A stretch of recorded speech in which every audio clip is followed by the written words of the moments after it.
Pessoal, então é com grande alegria que eu introduzo hoje ao seminário da Maíra. A Maíra foi minha aluna de IC, acho que em 2016, né, 2017, por aí. Foi uma época que para mim foi particularmente difícil, eu estava ah, bem triste, assim, com um monte de coisa que estava acontecendo, e a Maíra era uma aluna excelente, né, sempre foi. E quando ela me procurou para fazer IC, isso aí foi uma grande força para mim nessa época, para continuar e tal. Foi bem importante esse momento. E hoje, para mim, é uma alegria enorme ver a Maíra aí, uma matemática formada, fazendo seus próprios trabalhos e tal, apresentando seus trabalhos. Então, fico muito, muito feliz. E então, a Maíra vai falar sobre campos vetoriais rotacionados. E deixa eu só falar mais uma coisinha, Hugo. No fim, não se esqueça de fazer uma propaganda aí dos nossos próximos seminários da semana que vem. E é isso, com você, Maíra. Olá. Deixa eu abrir aqui os slides. O Gross estava certo, eu sou a Maíra. E eu vou falar de campos vetoriais rotacionados.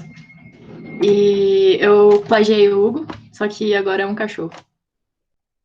Porque é um cachorro, acho que não tem que explicar mais que isso. Tá bom. Então, primeiro eu vou falar... Ah, vocês estão me ouvindo? Todo mundo ficou quieto. Estamos ouvindo sim, estamos ouvindo. Sim. Tá. Pessoal, Tá, eu queria perfeito, falar que hoje a gente não tem a Maíra na plateia, então todos temos que ser Maíra e interromper ela. É verdade. Para participar. Porque tem que equilibrar as energias do universo. Eu não posso ficar no silêncio. Tá, aí o que a gente vai estudar é esse negócio aqui, que é esse sistema de EDOs. Só que dessa vez a gente tem esse parâmetro, lambda, que vai ser real. Então, P e Q são funções C1 com 3 variáveis e uma delas é um parâmetro lambda. Tá. E eu vou introduzir dois nomes que vão ser importantes, que é a órbita. Órbita é só um nome para a solução do sistema, né? Então, se você tem uma função que satisfaz isso, cuja derivada CP em x e q em y, então ela é a solução do sistema. E ciclo limite é uma solução que é isolada. Quer dizer, uma solução periódica isolada. Então, não tem nenhuma outra solução periódica que não tem nenhuma sequência de soluções periódicas que tendem a ela. Tá. Aí, por que a gente... O que mais exatamente a gente quer estudar? A gente quer ver como que os ciclos limites desse sistema aqui dependem do parâmetro. Então, tipo, o que acontece se eu vou aumentando o lambda? Ele aumenta em questão de ciclos limites? Os ciclos limites diminuem? Tá. E por que a gente chegou nisso, né? Por que tem essa nomenclatura especial e tal? Na teoria qualitativa, a gente fala muito de ciclos limites por causa do 16º teorema de problema de Hilbert. Porque o problema é esse. Maíra, fazer perguntas assim. A quantidade de ciclos limites pode variar com o lambda? Pode. Assim, tipo assim, não tem uma continuidade tipo assim, na quantidade de ciclos limites, assim? Então, dependendo da cara do seu sistema, porque esse P e Q, a princípio, são só funções C1, né? Mas elas podem ser, sei lá, polinômios, seno e cosseno, e dependendo da função e do lambda, eu consigo uma relação entre eles, assim. Mas a gente vai estudar um caso mais específico, em que... Mas mesmo para polinômio, pode, tipo assim, perder a quantidade de ciclos limites variando o lambda, assim?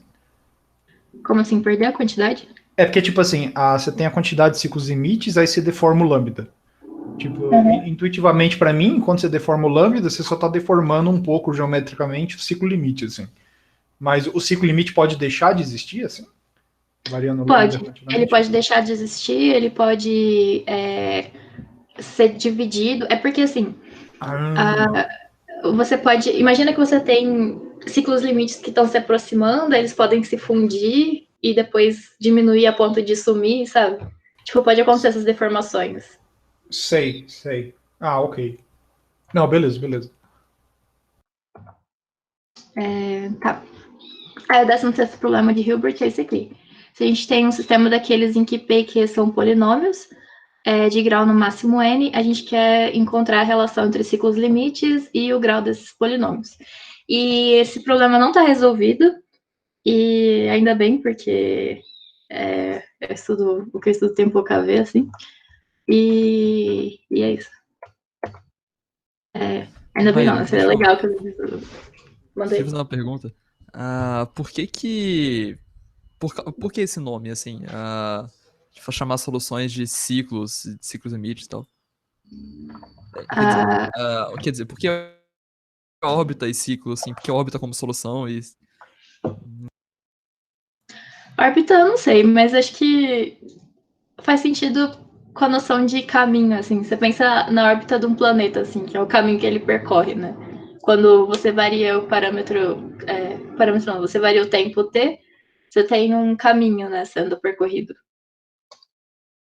Tipo, porque a solução, ela geralmente... O desenho da solução vai ser tipo um caminho, assim. Isso, Porque você tem uma coisa que chama retrato de fase. Peraí, deixa eu abrir o Autodesk aqui. Ah, tá bom. Você tem uma coisa que... Vai ser fechadinho, assim, geralmente. Ai, meu Deus, peraí, momento de tensão. Não necessariamente vai ser fechado, mas pode. O que acontece é que, por exemplo, você tem uma solução passando por esse ponto aqui.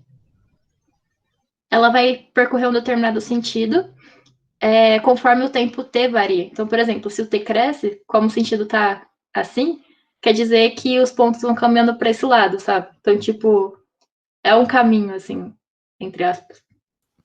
Tá bom. E beleza. ciclo, porque se a solução é periódica, ela se fecha, né? Então, tipo, percorre um ciclo, assim.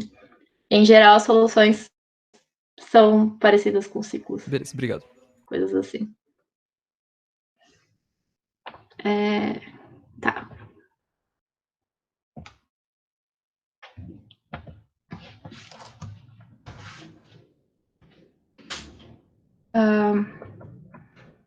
Tá bom. Não tem esse problema. E aí eu vou começar com uma definição que foi mudando com o tempo, assim. Só que ela surgiu desse jeito, ó. Que é um jeito de restringir essa família aqui, que é muito grande. Porque mesmo com P e Q sendo só C1, eu tenho muitas funções que participam desse sistema. E para estudar todas elas é bem complicado, assim. Então, tipo, a gente começou restringindo essa definição, a essa definição, que Mas, um segundo, assim. Você pode voltar para o enunciado do problema de Hilbert? Tipo, eu não sei se eu entendo ele direito, assim. Você pode explicar ele de novo? Tá. Então, eu tenho esse sistema, né, de equações diferenciais, em que P e Q são polinômios. Nas duas variáveis x e y reais.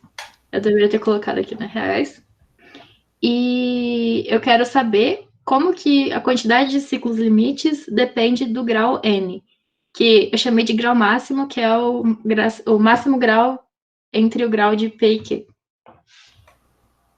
Certo. Aí os pontos fixos, normalmente, genericamente, eles vão ser isolados, porque você está pegando a interseção de dois polinômios de duas variáveis, assim. Aí... Isso. Ah, ok. E Mas a ideia é você estimar a quantidade de ciclos limites em termos de n, assim. Isso, Tá, ok. O que a gente consegue até hoje é falar que esses ciclos limites são finitos, mas a gente não sabe se tem um limitante uniforme, assim, com relação ao grau.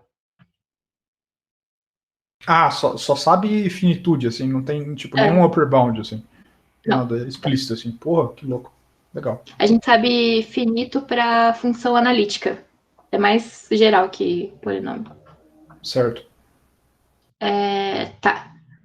Então, eu começo com essa definição aqui, para restringir o problema inicial que a gente tinha. Dá para ouvir um gato arranhando na porta? É a Lili, desculpa, gente. Sim, estamos ouvindo o gato aí. Perdão. Tá. Então, uma família de campos vetoriais rotacionados completa tem essas propriedades. Os pontos singulares são isolados e eles permanecem fixos conforme o parâmetro lambda varia, que é o seguinte: se eu mudo lambda, os pontos não mudam, né? Só isso. E para todos os pontos regulares, esse determinante é positivo. Depois vocês vão entender por que tem essa condição. E eu sei que a derivada vai ser... Nossa senhora. Eu sei que a derivada vai ter período T, né? Por causa disso aqui. Quer dizer, período 2T. Tá. E... primeiro, né? As funções P que são periódicas de período 2T. E agora, a gente vai chamar de θ o ângulo entre... Tá, deixa eu apagar isso aqui. Mas espera, o seu P e Q, eles são polinômios. Não, eles são... Eles são funções genéricas, assim. Eles são funções C1. Eu que eu tinha no começo. pensei que era polinômio. Ok. Não, o polinômio é só pro problema de Hilbert. Beleza.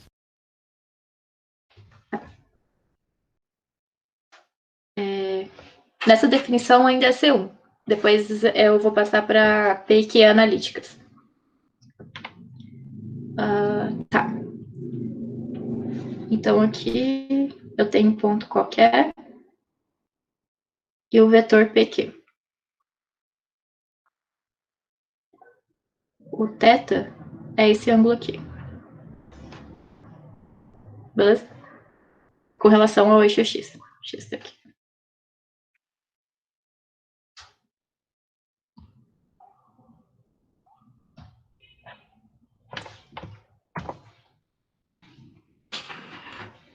Tá. Então, como eu sei que a derivada com relação de θ com relação a lambda vai ser derivada desse arco tangente entre Q e P, eu sei também que a derivada desse arco tangente vai ter essa expressão aqui. E por ter essa expressão, como eu sei que isso aqui é positivo, isso aqui vai ser positivo porque os dois não podem ser nulos simultaneamente, porque o ponto é regular, eu sei que a derivada vai ser positiva. Então, se a derivada é positiva, quer dizer que conforme o parâmetro lambda cresce, o campo de vetores estaciona no sentido anti-horário no ponto P. Então, tipo, quer dizer que o campo de vetores vai estar sendo rotacionado, entre aspas, assim, conforme o lambda cresce. E vai chegar um momento em que ele vai ser rotacionado até voltar no ponto inicial. Então, meio que eu vou ter uma completude, assim, do campo vetorial. Aí vem o sentido de campos vetoriais rotacionados e a família ser completa. Tá ok essa parte? Então, a condição do determinante lá no começo é simplesmente para o ângulo do vetor crescer com lambda. Com um lambda. Isso. Ok. Tá. Só que essas condições aqui, elas são muito fortes. E os teoremas que foram provados para essas condições, para essa família, eles valem para condições mais relaxadas, assim. E é isso que a gente vai fazer. A gente vai usar uma definição que é menos forte. Só que para isso, para ficar mais fácil escrever, eu vou usar o meu x denotando duas variáveis, né? Antes o x era uma variável em R, agora esse x é uma variável em R2, que seria o meu xy. Só para facilitar a anotação. Essa parte que eu falei que o Hugo ia ficar triste. Tá. Mas ele pertence a R2, ó. Escrevi aqui. E F agora ainda é classe C1. Tanana.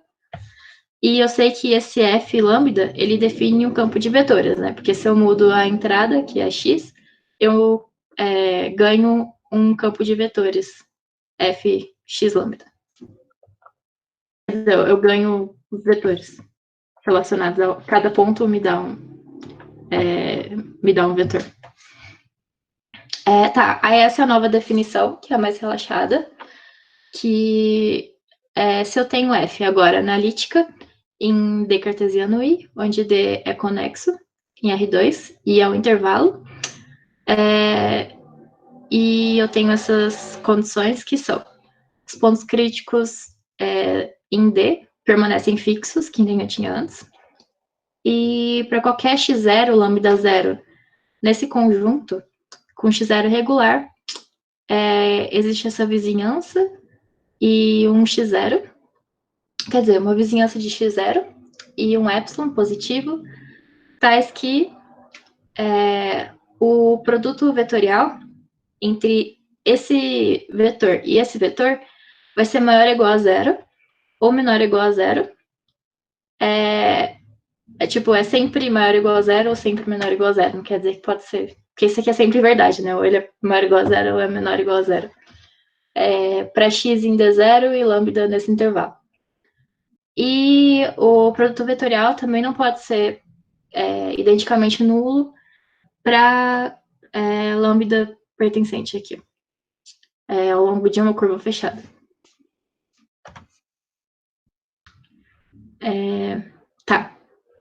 Tá, beleza. Era a definição que estava lá no resumo.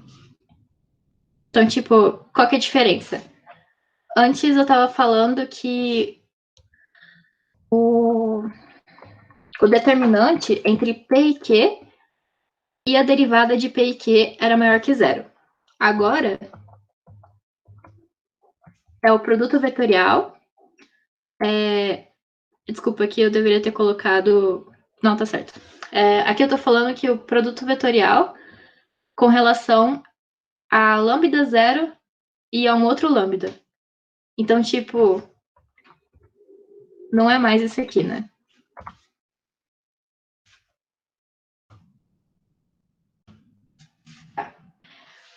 Só que eu preciso saber se essa definição é de fato mais geral, né? Porque ela tem uma outra cara. Então, tipo, não necessariamente ela é mais geral que a anterior.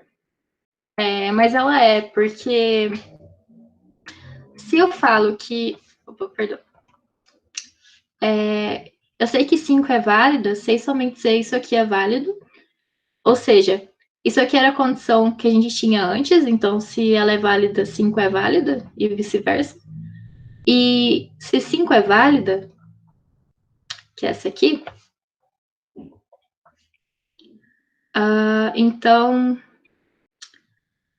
se isso aqui é diferente de zero para lambda, então 6 é válida, que é essa condição aqui. Opa.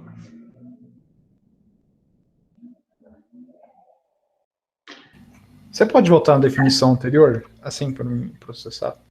Essa aqui? Ou a do começo? A primeira. É porque eu não consigo ver o lambda lá. Ah, tem um lambda aí. Tá. Isso aqui, porque eu chamei de F a P e Q, né? Porque o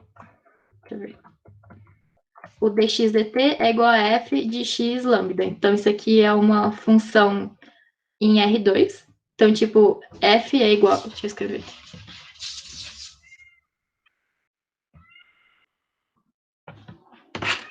Então, f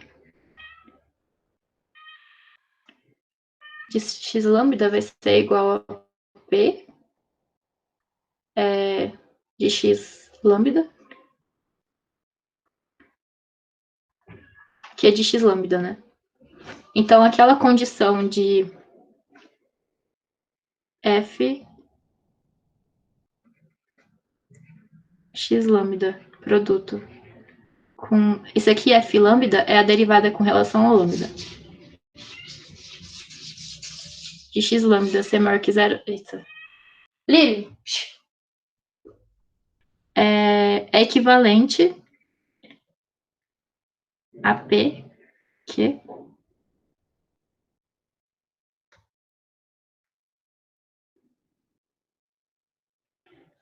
né? Faz sentido?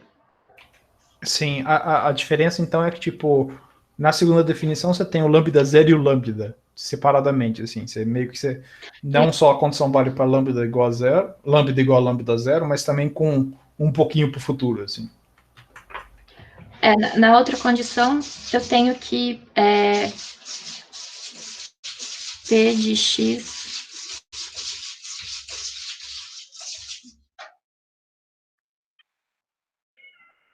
e P de X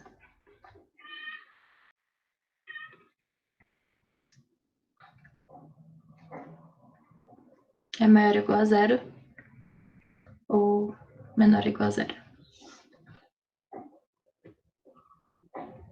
Beleza, não tem mais derivada aqui.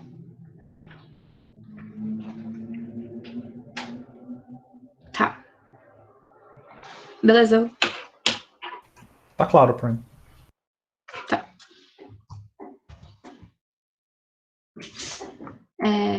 Tá, onde eu parei aqui? Eu vou abrir a porta para ele entrar só um minutinho.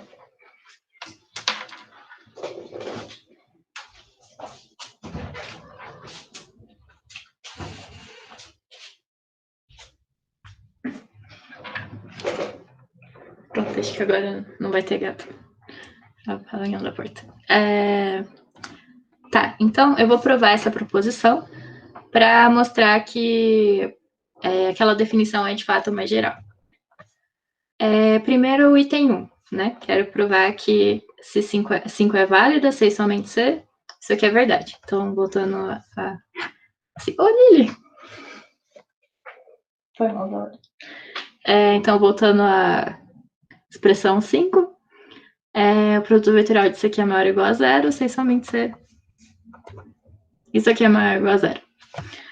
E isso acontece porque eu posso escrever esse produto vetorial aqui como essa diferença, porque a hora que eu faço a distributiva, o produto vetorial desse vetor com esse vetor, isso vai se anular.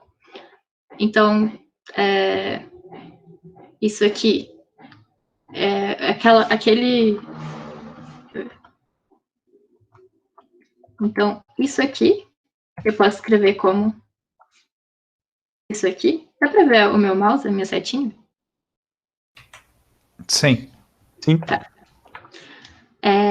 E isso vai acabar sendo maior ou igual a zero por essa condição aqui, certo?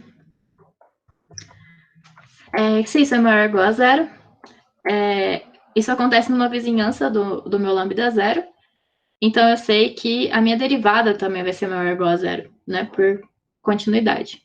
Porque se eu aplico o limite, os termos são maiores ou igual a zero, então a derivada é maior ou igual a zero. Tá. E aí, a afirmação está aprovada, né? E a mesma coisa para a volta, porque se isso aqui é maior ou igual, se isso aqui não fosse maior ou igual a zero sempre, ou numa vizinhança, eu não poderia ter essa expressão aqui, né? Certo? Faz sentido?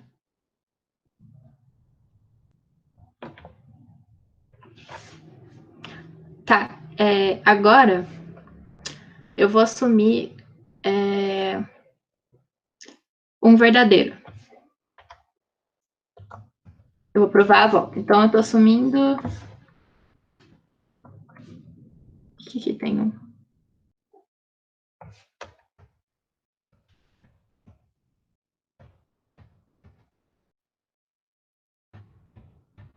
Acho que eu escrevi errado no LaTeX lá. Tá, mas ok. A gente tem que a derivada em θ com relação Maíra, Pode falar. eu me perdi um pouco, assim. O que você está provando? Eu quero provar o outro lado, né? Eu sei que se... Sim, mas você tem sua segunda definição e você quer mostrar que ela é equivalente a alguma coisa? É isso? Eu me perdi um pouco. Eu tô provando esse item primeiro, o item 1. Que 5 é válido, 6 somente C, isso aqui vale, né? A 5 é C. 5 é da segunda definição que você deu. Isso. Ok. Tá. Mas aí eu provei que se isso aqui é maior ou igual a zero, então isso aqui é maior ou igual a zero. Ou menor ou igual a zero. Né? Vice-versa. Por causa disso aqui.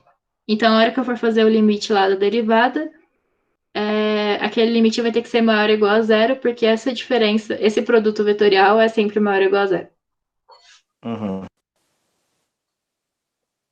Certo? Agora, eu vou assumir que isso aqui é sempre maior ou igual a zero. Aqui deveria ser outro número. Deveria ser 7. Aqui eu só vou assumir que é maior ou igual a zero para fixar, mas poderia ser menor ou igual a zero. Oh, desculpa. Acho que eu assumi maior ou igual a zero. Não, eu coloquei o aqui. Mas ok, eu tô assumindo isso aqui é verdadeiro. Né? Tá. Mas a gente sabe que a derivada do θ com relação à lambda tem essa expressão. É uma conta, assim. Beleza. Mas se ele tem essa expressão, e eu sei que isso aqui era maior ou igual a zero, isso aqui é diferente de zero, é positivo, então isso aqui continua sendo maior ou igual a zero, certo? Né? Porque eu tenho uma expressão que é maior ou igual a zero, vezes um número que é positivo, continua sendo maior ou igual a zero. Em todos os pontos regulares. Tá, agora sim, eu vou fixar isso sendo maior ou igual a zero, só para ficar mais fácil, mas poderia ser menor ou igual a zero. Tá. Agora eu vou pegar um ponto, né, no interior de D cartesiano I com x0 regular. Tá. E eu vou fixar um epsilon estrela, maior que zero. Tá ok. Isso aqui ainda tá no intervalinho. Se a diferença desses dois ângulos é menor que π sobre 2, para todo lambda dentro desse intervalo, então eu sei que θx lambda menos θx lambda zero é menor que zero. Porque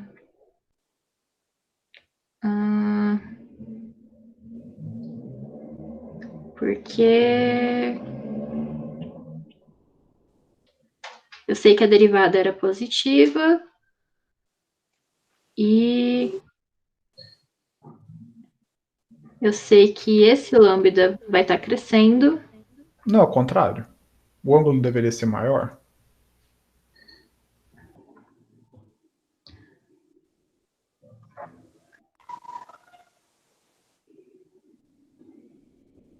Maior que zero? Porque tipo assim, a derivada de θ tá não negativa, né? Então o ângulo deveria crescer com o lambda, né? O θ, né?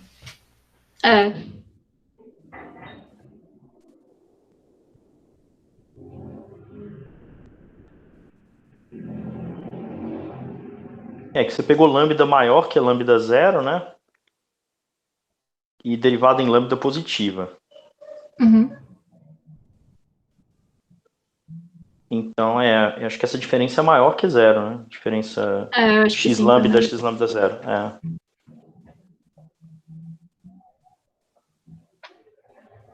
Tá, beleza.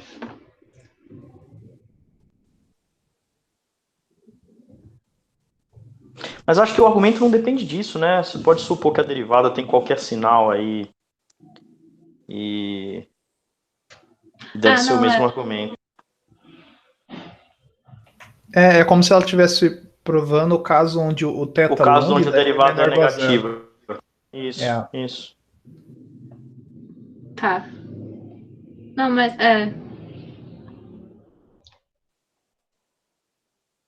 Tá, ok. Maior que zero. E se a diferença é igual a π sobre 2, para algum lambda aqui dentro, então existe essa função contínua, lambda que depende de x, tal que essa diferença, eu estou assumindo que as coisas estão no intervalo compacto, então eu posso assumir uniformidade, essas coisas. Então, eu consigo fazer essa diferença ser menor que π sobre 4 por um lambda aqui, que depende de x. Tá. E nesse caso, para um lambda que é menor ou igual a lambda zero,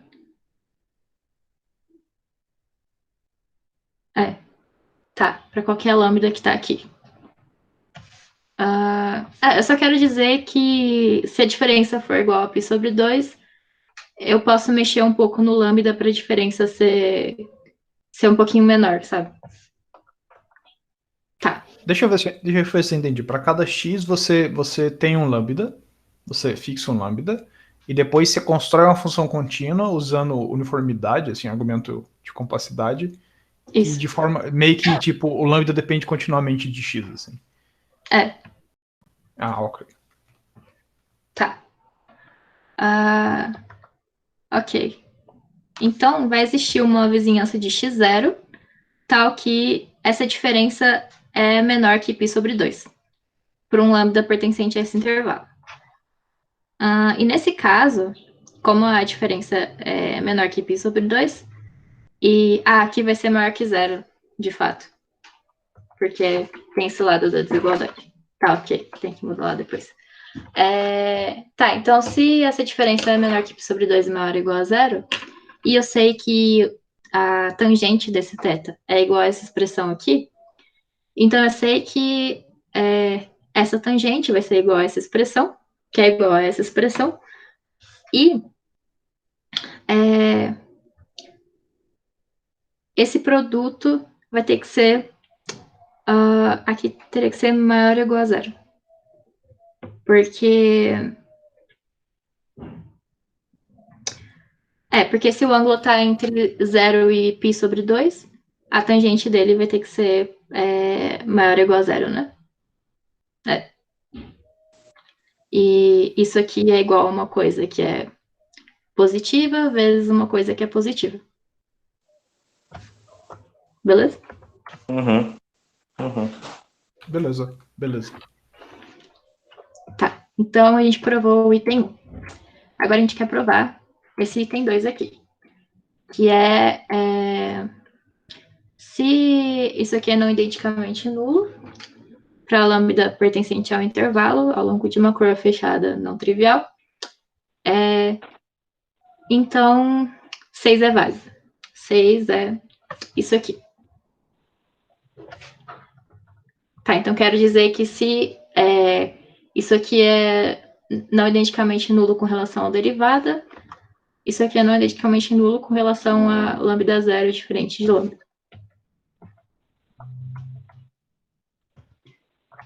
Tá, então eu vou começar por contradição.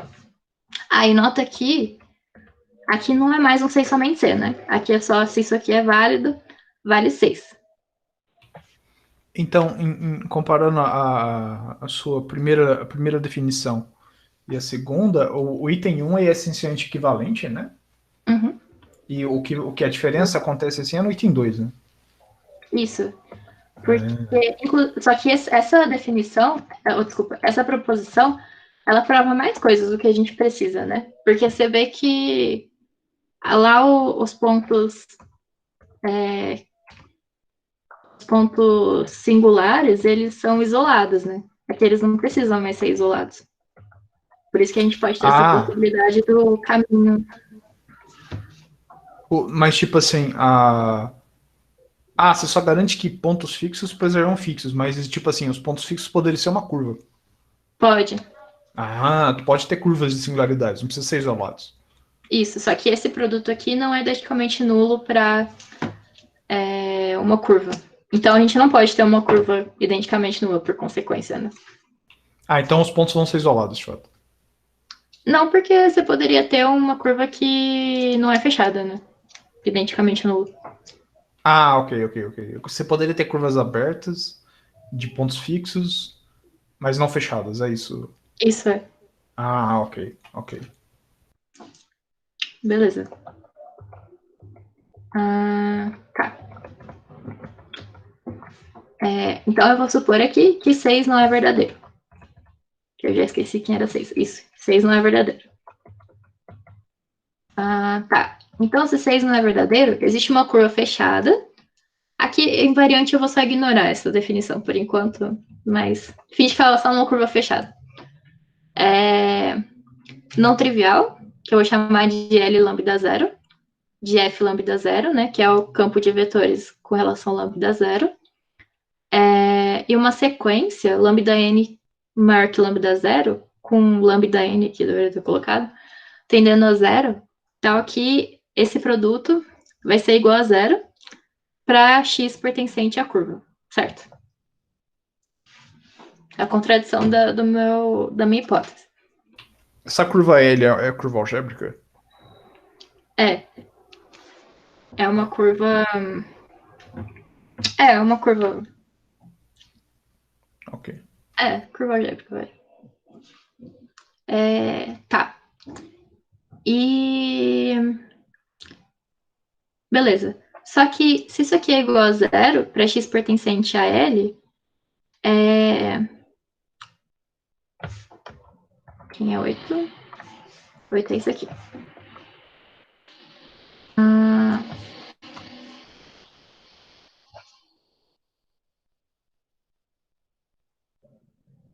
Então eu acabo concluindo que isso é verdade, né? Porque se eu tenho essa sequência que é igual a zero para x pertencente à curva, então isso aqui segue por continuidade. Só que aí a gente segue numa contradição, porque a gente afirmou que isso aqui era verdadeiro. Né? Que a gente assumiu 5 válida, essa aqui. Então a gente não pode ter aquele resultado.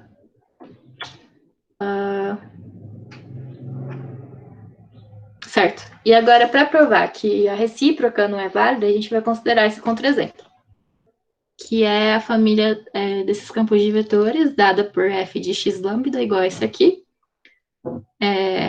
X com 2 entradas reais, né? E esse intervalo. Se eu fizer as contas lá, eu sei que esse produto vai dar isso, e esse produto vai dar isso aqui. Onde G tem essa cara meio feia aqui, que é maior que zero. Porque eu...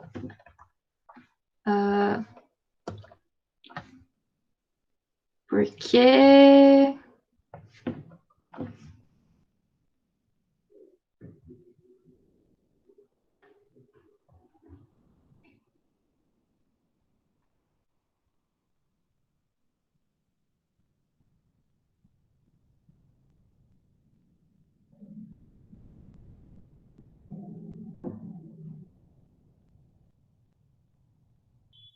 tá, porque eu tô supondo lambda maior que lambda 1. E... eu acho que eu tenho que abrir essa expressão. Mas ok, é maior que zero. Então, esse círculo, x1 quadrado mais x2 quadrado igual a 1, que é a única órbita periódica no campo de vetores, isso aqui a gente percebe quando a gente faz a substituição por coordenadas polares. É uma continha. Mas é a única órbita periódica. E eu só teria que avaliar se a função é identicamente nula nessa órbita periódica, né? Só que ela vai ser maior que zero. Só que ela vai ser...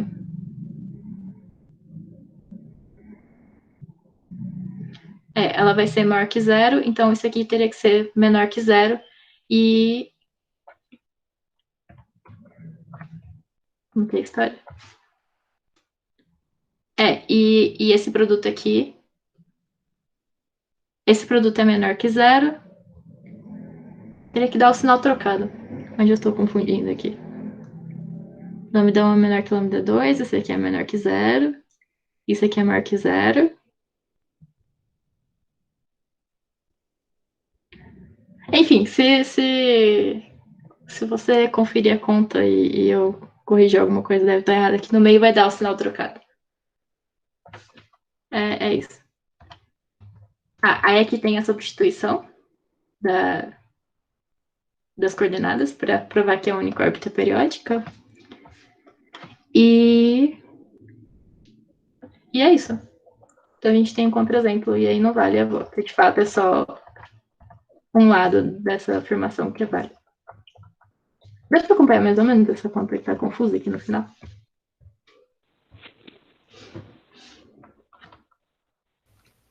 Tipo assim, eu entendi. Eu não entendi o exemplo em si, tipo, a conta, assim.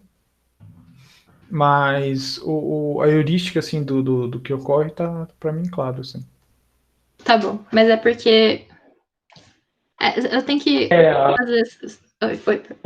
Essa G maior do que zero aí tem que depender de alguma outra condição, né? Porque você tem esses termos lambda 1U e lambda 2U, que podem trocar o sinal dessa expressão, então tem alguma condição aí que liga os lambdas is e os us, né? Acho que...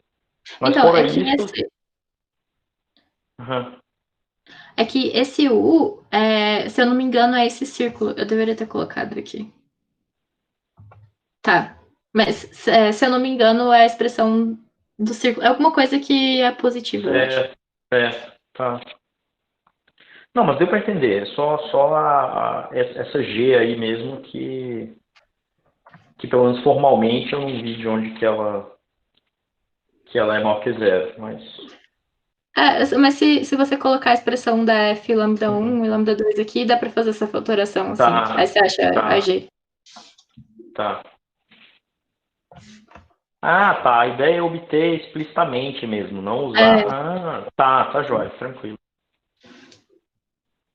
Aí você vai ver que um tem o sinal trocado do outro, assim. Tá, percebi. Não, dá para usar essa expressão para ter explícito mesmo em ver o sinal. É. Certo, tá jóia.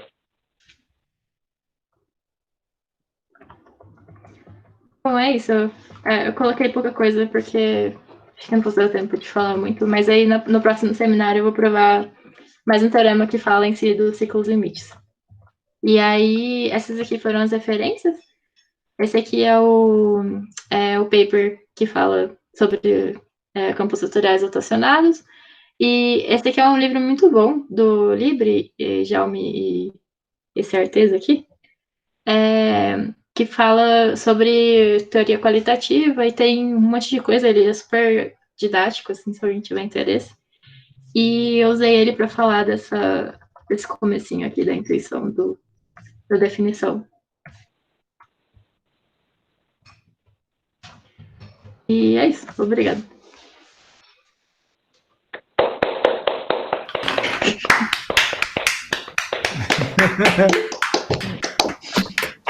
Obrigado, Maíra. Valeu, Maíra. Boa, eu gostei das palmas no chat. Obrigadão, Maíra. Pessoal, dúvidas, perguntas, comentários? Tenho duas perguntas. Mandei. A primeira é... O que isso tem a ver com polinômio, assim? Porque, tipo assim, como que eu dizer? É porque meio que você está procurando órbitas periódicas. Não, ok, órbitas estáveis periódicas. Mas a ideia é, tipo, aplicar isso para polinômios, assim. O Tipo, resultado é para ser um, assim, mas é para aplicar em polinômios. Isso. É porque o resultado é muito mais geral, né? Aham. Não, ok. E tipo assim, aí, tipo...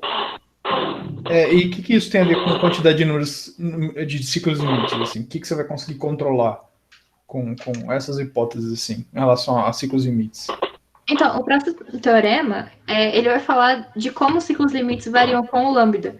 Então, tipo, eu vou ganhar meio que como que o meu sistema variar vai fazer os ciclos limites variarem. Então, se eu consigo definir o número de ciclos limites para algum sistema, e eu vario um pouco esse sistema, eu sei um pouco a dependência deles. Sabe? Tipo, não está diretamente relacionado ao grau, só que eu consigo ver o comportamento das minhas soluções. Porque, tipo, esse negócio do grau foi que motivou.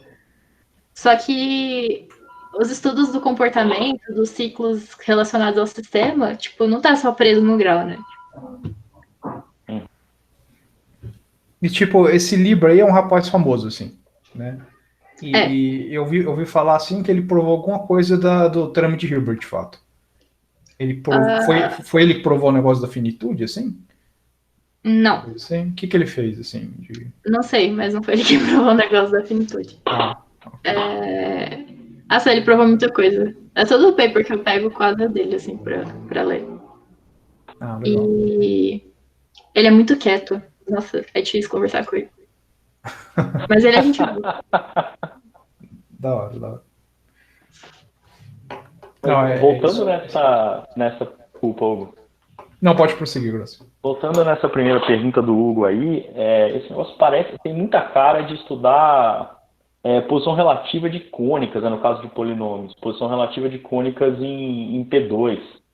Você tem, não cônicas, né? Você tem, tipo, zeros de um polinômio de grau alto, e aí você tem várias curvas com posições relativas diferentes, possíveis configurações. E eu acho que pelo menos me lembra isso daí, sabe? Que tipo, o estudo desses ciclos limites, eles podem, no caso polinomial, ter a ver com o estudo de posição relativa dessas curvas. É por aí mesmo o negócio ou eu tô... Então, eu vi um documento ontem que falava... Eu esqueci o nome. Mas você dividia o seu retrato de fase em umas coisas que tinham um nome estranho. E tinha a ver com estudo de curvas, mas eu não entrei nisso. Isso tipo... não é tipo arranjos? Esse nome Será que é estranho, um arranjos? negócio assim? Eu acho que era.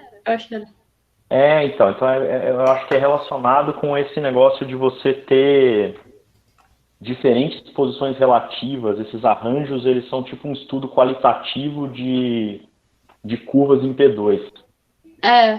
Era uma coisa nessa linha, assim. Se quiser, eu posso... Legal. Eu não sei se eu cheguei Legal.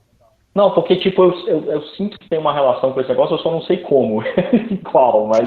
Eu vou tipo, procurar de novo, aí eu posso te mandar o legal. que eu achei. Mayra, Renanzinho tem uma pergunta no chat. Cadê? Quer que eu leia ou você lê? Achei. Não, achei aqui.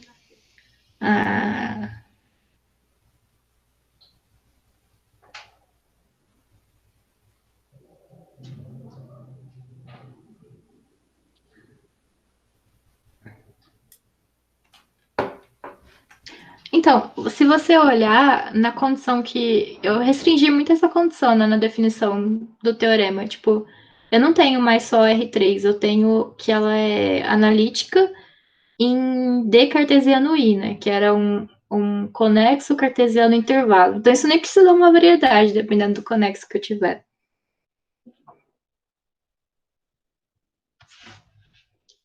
Tchau, Leco. Abraço.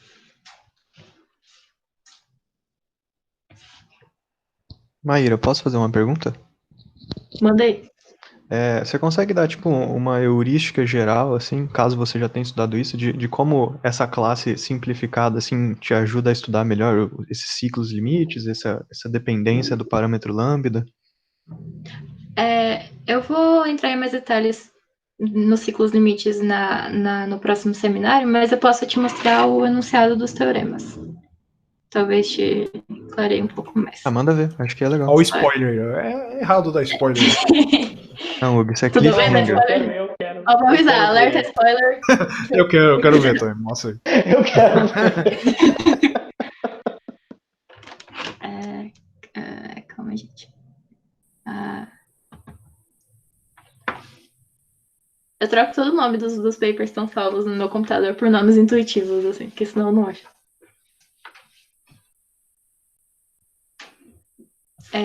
Calma, gente, tem que ter paciência. Eu também, calma. Só que depois eu leio o nome intuitivo e eu não sei mais o que é. Já aconteceu comigo. Os papers, assim, se perdem nas minhas pastas, assim. Eu sempre baixo o mesmo paper 40 vezes, assim. Tá bom.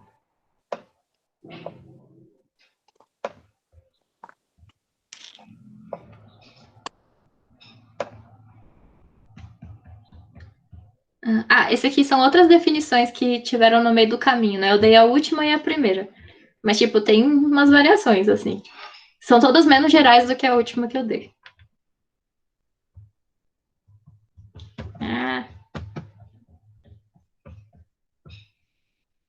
Esse aqui foi que eu veio lá. Aqui, ó. Comportamento global dos ciclos limites. Então, a primeira coisa que eu vou falar é sobre não interseção. Que se eu tiver... Quer dizer, vai ser o único teorema que eu vou provar, porque ele é meio grande. Mas se eu tiver dois lambdas diferentes, né? Os ciclos limites relacionados a esses dois lambdas, eles não podem se interceptar. Ou eles são iguais ou eles não têm interseção. Primeira coisa com relação ao comportamento dos lambdas. Então, essa já é uma ideia, né? Tipo, se eu tiver o lambda variando, eu não vou ter ciclos limites se cruzando. Tipo, eles vão se mexer sem se interceptar. E um outro teorema, que tem uma prova bem... Então, a quantidade de ciclos limites não muda, assim. Que vocês não se cruzam assim? Ah, Não, ele pode não dá. colapsar. Ele pode colapsar. Pode, Tipo, pode. virar Ó, um ponto assim. aí Ah, o ok. teorema que é o mais relevante desse paper, na minha opinião, que é esse aqui, ele fala mais explicitamente da relação dos ciclos limites com o lambda, né? O primeiro item é, se L0 é estável, quer dizer que ele atrai as soluções, ou completamente instável, no caso ele repele, então ele vai ter um único ciclo limite, o sistema, né, no caso, que se expande ao contrário, eu não sei como traduzir isso, isso aqui, conforme lambda varia num sentido fixo, tipo, ou cresce ou decresce. E se L0 é semi-estável, quer dizer que por fora ele atrai ou dentro repele, assim, tipo, não é sempre repelir, sempre atrair. Então ele vai se dividir, né? Tipo, meio que ele vai duplicar ou sumir conforme o lambda varia num sentido. Então, tipo, dá para ver mais ou menos como que o ciclo limite vai se mexer no seu sistema. Bota fé, interessante. Certo, legal, legal. Mas, tipo assim, voltando à minha pergunta, quantidade de ciclos limites, assim. Perdão. O resultado anterior, assim, fala que não tem o caso de dois ciclos limites ir se aproximando assim e trombar, né? E virar um só. Certo? O que você tinha falado antes. Né, com as condições do seu... O que não pode acontecer é de dois ciclos limites relacionados a lambdas diferentes se interceptarem. Então, tipo, se eu desenho um ciclo limite de um e o outro de outro, eles não podem se cruzar, assim. Mas pode acontecer de eu ter dois num sistema só, que vão acabar virando um só em outro sistema. Que então é você o não tem caso controle nenhum, sim. desse item 2 aqui. Ok. Bom, eu tenho se eu souber como é de um sistema, né? E aí eu sei como que ele vai se transformar em outro de outro sistema. Então a ideia é, tipo assim, você saber como é que é os ciclos limites de um lambda zero, e aí você sabe o comportamento, a dinâmica desses ciclos limites conforme o lambda evolui, e aí você consegue prever os do futuro, assim. Isso, exatamente. Legal. E a classe de exemplos dados por a restrição que você colocou, ela é grande, assim? Você tem bastantes exemplos desse tipo?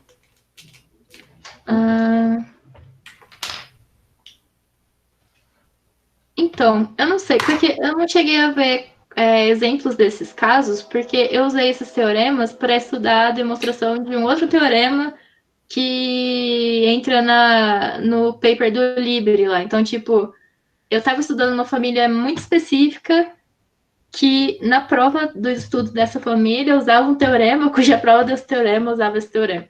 Então, tipo, eu só usei isso aqui como uma ferramenta para entender uma prova lá. Tipo, eu não fiquei estudando famílias desses casos. Porque eu estudo famílias polinomiais, né? Entendi, beleza. Ok. Mas não sei, pode ter. Ok. Não, é que parece uma classe bem geral, assim, tipo... Não, isso aqui é muito útil. Tipo, eu descobri aí na vida. É bem interessante. Eu achei legal a prova aqui, tipo, vocês vão ver depois que a prova desse teorema de não interseção aqui, ela é muito geométrica, tipo, não usa muita bagagem, assim. E é bonitinho. Não, Tipo, usa só uns índices, assim, mas não...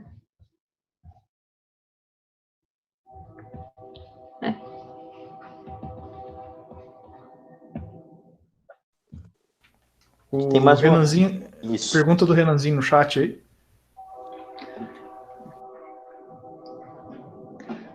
Da aplicação de quê, Renan?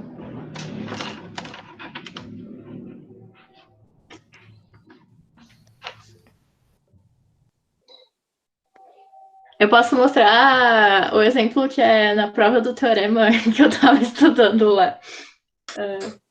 Mas acho que tem um exemplo aqui depois. Deixa eu ver. É que paper é paper, né? Eles não colocam muito exemplo. No livro do Libre também não tinha muito exemplo. Eu posso ir atrás até... Eu vou procurar exemplo antes do próximo seminário e eu coloco nos slides. Pode ser, Ana?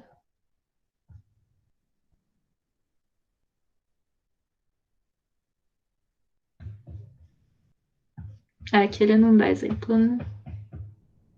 Acho que ele só dá contra-exemplo. É. Pode ser, Renan. Renan. Ah, tá bom então. Aí eu procuro e coloco no slide.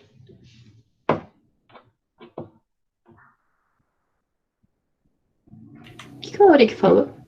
Mais perguntas aí, pessoal? Eu acho que o Auric está sugerindo para nós dois algum controle, algum software de controle bibliográfico. Quando a gente confessou aí que ficava perdido nos títulos dos papers, ele sugeriu. Eu busquei aqui já, eu também não sabia o que significavam essas duas palavras, mas eu busquei aqui e é isso. O que Você tem que. São os programas para a gente organizar os papers e livros sem ter que colocar esses títulos intuitivos que eu, pelo menos depois, não sei mais o que significam. Além dele organizar para vocês, ele dá para buscar as coisas dentro e ele faz o Bibitex sozinho. Olha aí. Ah, isso é útil. Não, isso é legal, assim. Ah, isso é útil, tá. Se busca dentro, é muito legal. Legal. Próximo seminário aí é um tutorial, então, aí do Rovic disso. Já rolou o tutorial do Sketchbook, né? E rolou o tutorial da Auric. Mais alguma pergunta, pessoal? Eu acho que então. Deixa eu só fazer uma propaganda. Semana que vem eu continuo meu seminário de espaços geológicos.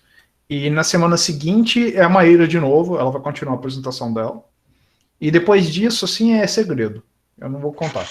Mas os horários, rapaz. Eu sei, Quais são os horários? Horários vão ser sempre no mesmo horário. Vão ser 13h30 na sexta-feira. Né? E agora a gente também vai ter os seminários expositivos que vão ficar alternando semanalmente entre 3 dias, segunda, terça e quinta, às 4 da tarde.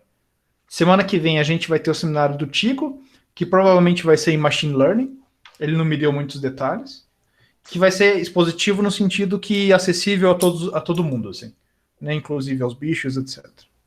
Né? E vai ser, na semana que vem vai ser quinta-feira, às 4 da tarde, certo? Então, acho que esses são os recados que eu tinha que dar. Assim. Legal. Bom, pessoal, vamos então agradecer de novo a Maíra. Maíra, obrigado.